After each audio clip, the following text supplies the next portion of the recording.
Welcome to Vintage Gaming Memories. Shall we play a game? Hello everyone and welcome back to the channel. Special thanks to Mr. John Theo 154 from the channel who reminded me all about this package that I completely forgot for many months. Actually, let me show you the shipping date on this package. So, yep, March 10th, 2025. So about 7 months ago. Alright, let's finally open this up and check out what's inside.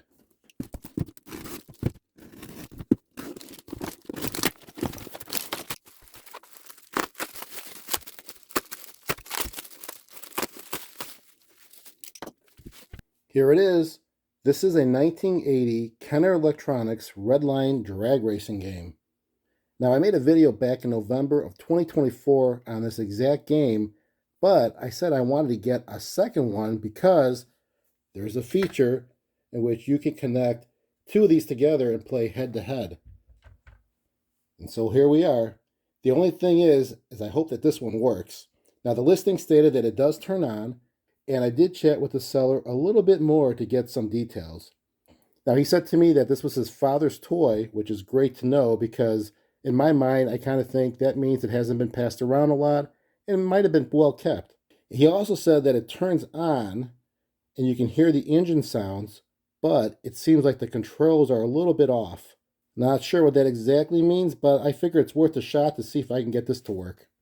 So let's examine this closely. Condition-wise, it's not bad at all. Stickers are all intact. A little bit of a scratch on that part of it, but not a big deal. It's definitely dusty. Could be cleaned up and polished. We can get this to shine for sure.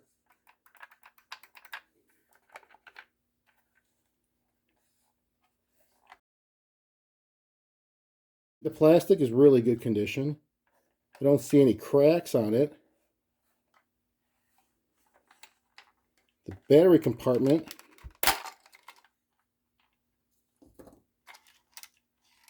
doesn't look bad.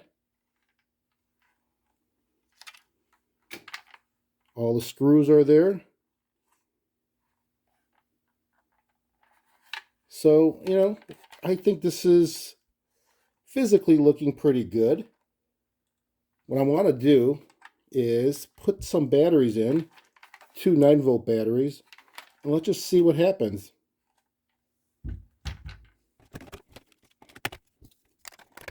All right, batteries are in, and like it says there, electronic, do not drop. All right, let me adjust the camera because I got a feeling this has to be in a better setting so you can see these numbers if it does turn on. So give me 1 second. All right, I went ahead and adjusted the camera setting and dimmed the lights a little bit. So hopefully we won't have any issues of flickering because I am pretty sure that the RPMs will be changing from what I recall. So let's just turn this on and see what we get. All right.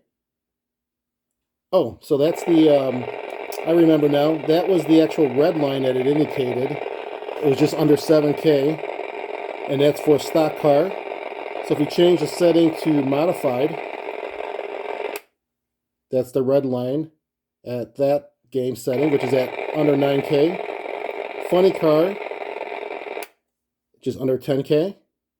So basically you don't want to rev that high or past that number or else you're going to blow the engine. And then top fuel is just under 9. We'll leave it at top fuel for now. Let's rev it up a little bit. Let's see if this button works for the gas. Well, that does work. You can see me going up to about 4K on the RPMs there. Let's see if I can blow the engine. Yep, there we go. Blew the engine. Should restart now. There we go. Let's check out the gears. I think it shows 0 to start with. Yeah, let's press the gear button. It should go through all of them. Press once, goes the first gear, second, third, fourth, back to 0 again. So that works pretty good. Let's check out the Christmas tree here. We'll start the game, and I believe I just have to push this down and the gear button at the same time. There we go. Tree is lit. All right, let's see the tree go down here. We're in pre-stage.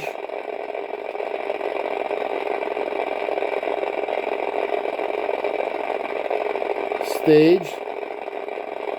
Green.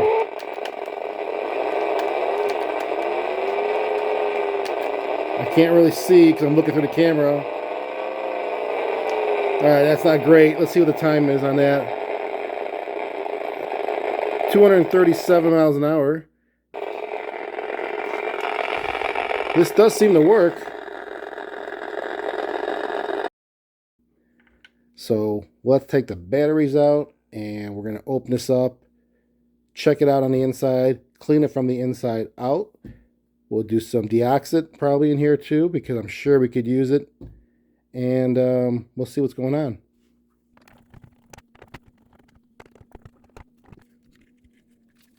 Nothing looks obviously bad.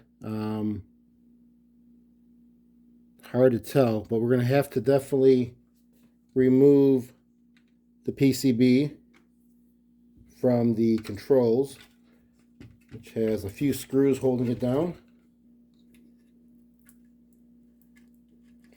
Keep going here. Let's get to the actual control buttons. Got a few more screws in each corner.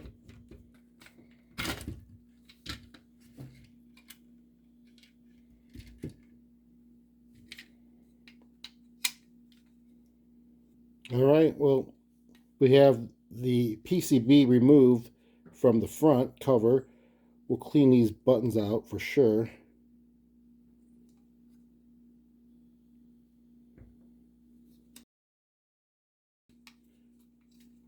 And the knobs.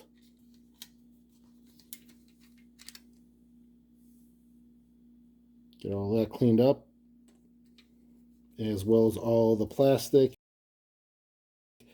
And not get the actual sticker. We'll just definitely make sure we get the plastic cleaned and not ruin anything else. So be very careful with that. Let's get some cleaning going here.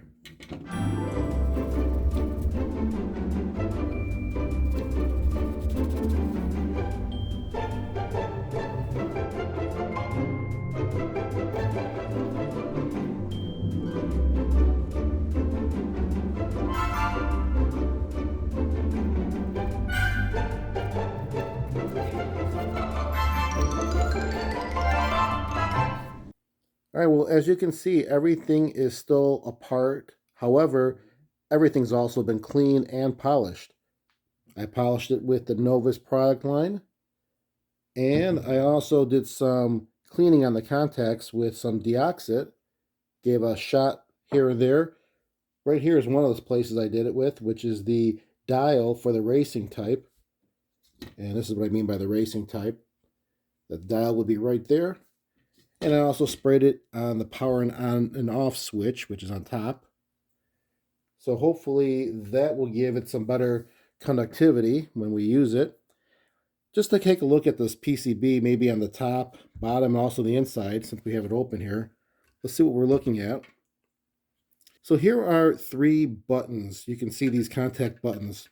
I don't really care for these types of buttons because they're the ones that kind of get worn out after time.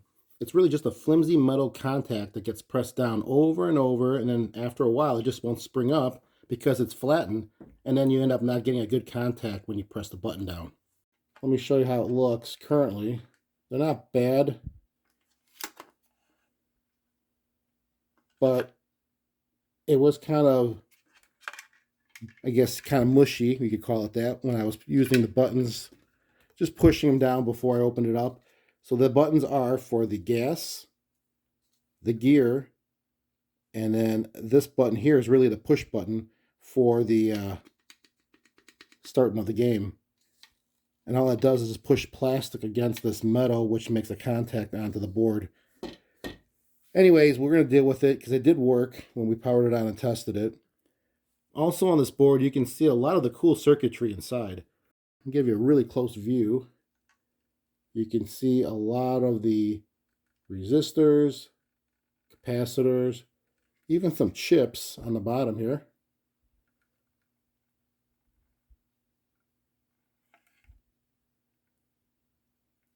A lot of circuits.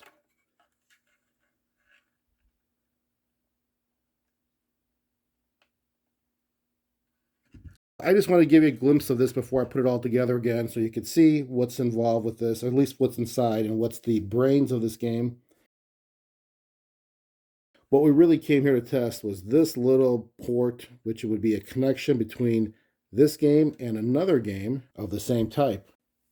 This one right here. So this is the first Redline drag racing game I have, which is really great condition, which I'll connect it with the mono auxiliary cord, and then we can see how this thing works. I probably should also show you what I did on the top cover of this game, which is not just the cleaning and polishing, but I also did some cosmetic, I guess, fixes on here. And it was basically with the silver outlining of the plastic areas.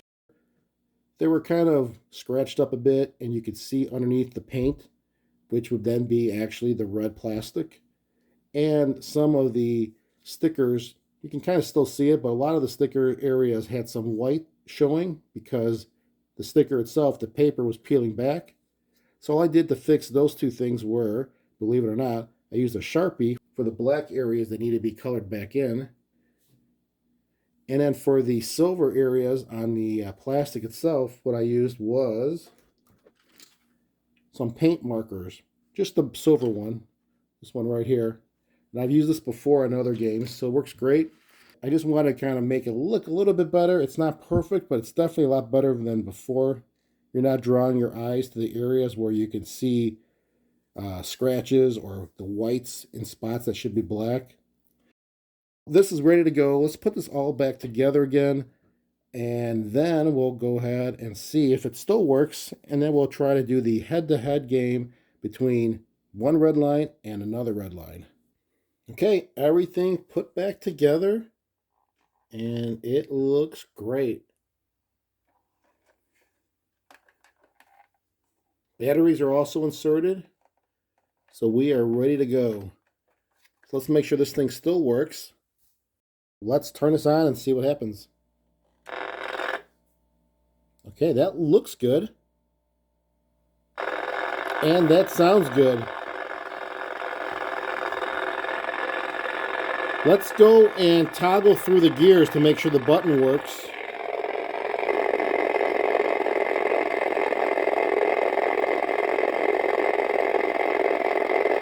Okay, that looks like it works fine. Let's try the gas button. Let's see if the RPMs change.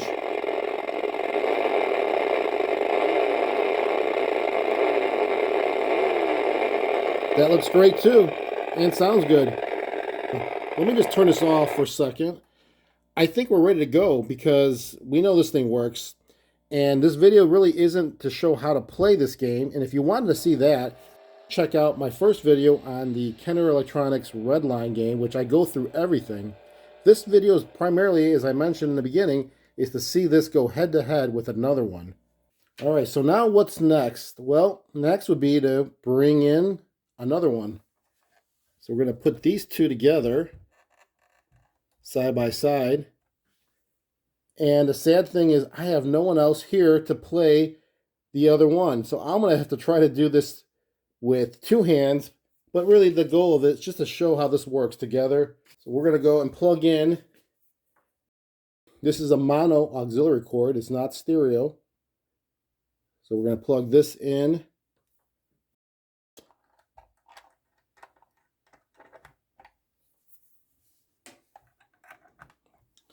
All right, they are now connected. And let me just tell you a little bit about this before I turn it on because it'll get kind of loud. This one, which is my first one I had, and it also came with the manual and the box. So as you look at the manual, and it shows you how to hook this up, and it also mentions about handicapping. So in other words, you can race against each other, but in different classes. So you can have one person race in stock car class, and maybe another one in a funny car. So yes, there are different classes, which mean the car would go faster, and you may get a better time. But you probably would only want to do that if you just want to level the playing field and make the race more exciting and fair. So what I'll do is leave this in stock car class. We're going to turn it on, and then I'm going to press start and the gear button together for both of these. Try to get it in sync. However, it will not be in sync as far as the Christmas tree when it goes down. It might be, but most often it might not. It doesn't matter as long as we are connected and we start it pretty close to the same time, and then we'll just race it. So then whoever has the best time, or who doesn't foul, meaning that you don't blow the engine, you will see the winner shown with the blinking light at the bottom, which is the foul light. So if that blinks on one of these, then you know that's the winner. So hopefully that makes sense. So I'll turn this on, and I think I'm just going to try to glide all the way through to the finish, because I really can't accelerate on both. Well, I guess I can, but I'll just have to take turns. So we'll just see how this goes. But it's going to get kind of loud because they're going to have two of these running at the same time. So bear with me.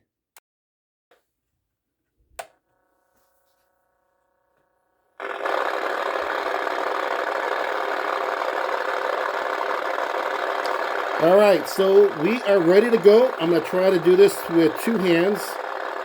So start and gear. And there you go, coming down. See, this one's a little bit faster. I'm going to get in gear, go.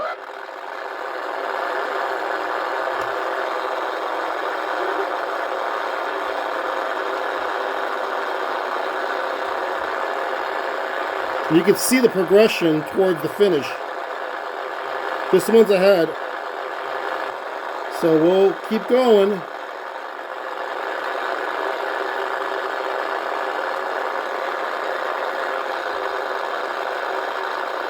See, it's flashing. That's the winner. That was very loud. You know, again, probably not the best example with me doing it with one hand, but you get the idea. Let's do this again, and I'll make this one the winner so you can see how it actually changes. This was flashing the foul light, meaning this was the winner. We're going to do this again so we can make sure that it is actually registering.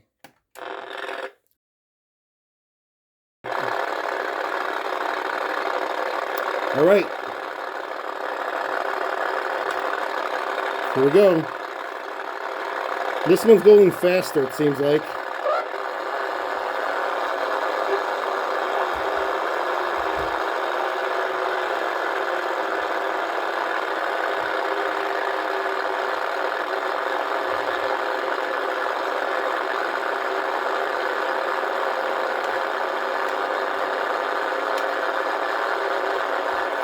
There it is, it's flashing already, he beat me.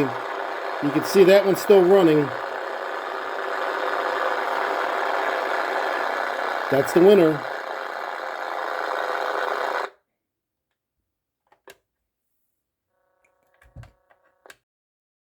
Really wish there was a volume control on this, and I think there was at one point a different model, just to talk about volume, where you can actually change the speaker louvers where it wouldn't be as loud.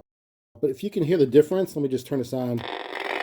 If you had some way to adjust this, this is the difference you hear in sound. That would be opened, closed. It's subtle, but it really would be nice if there was a volume control. Anyways, that's how this game goes. It's pretty cool. And of course, the cord, this is only a 3-foot cord. You can imagine back in the day, if you had a longer one, 6 foot, 9 foot, 12, whatever it may be, you can play across the room. And I don't know exactly what size cord comes with this when you were to buy it and actually send in for the cord. As it states here, to obtain the cord, you would just mail in $1.25 to Redline and then wait 4 to 8 weeks for delivery. So this is the Kenner Electronics Redline drag race game, or games, plural. And I'm happy that I finally got the second one to try it out to see if it works. Hope you enjoyed this video. Comment down below. Let me know what you all think. And until next time, keep that gaming passion from the past alive by living it today. Take care, everyone.